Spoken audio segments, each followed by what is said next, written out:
எத்தனை நாளைக்கு இந்த ரமேஷ் பாபுவை, இந்த ராபின்சனை, இந்த ஜஸ்டிஸ் ரோக்கை, மற்ற 13 பேர் எத்தனை நாளைக்கு நீ பாதுகாப்ப?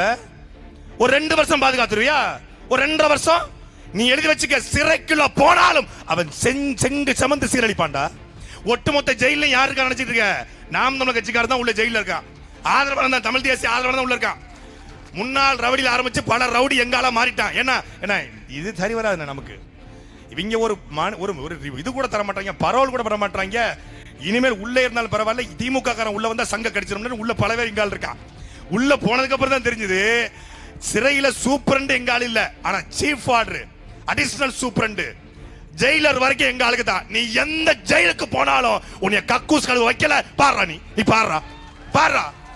நான் எல்லா ஜெயிலும் இருந்தேன். Nanguneri sub jail, Palayamkottai jail, Trichy jail, Puzhal jail, Tiruvallur sub jail, எல்லா ஜெயிலும். எங்க அண்ணன் தமிழ்நாட்டில் இல்லாத ஜெயிலு திருநெல்வேலி ஜெயில் மட்டும்தான். எல்லா ஜெயிலும் எங்க ஆள் இருக்கான். ஏய், ஜெயிலு கட்டுறது எங்களுக்கு தாண்டா. நாங்க படிச்சதே பாளையங்கோட்டை ஜெயிலு தாண்டா. மதுரை ஜெயில மைதானம் வைத்து மல்யுத்தம் நடத்துற பரம்பரைடா. வேலூர் ஜெயில வெள்ளை அடிச்சு வாடகை விட்டுறா. எங்களுக்கு நீ வழக்கு போட்டு பயமுறுத்துற. வழக்கு போட்டு இந்த 15 பேர் வழக்கு போட்டு அப்படி கூட்டம் கூடி கலைஞ்சிருவான்.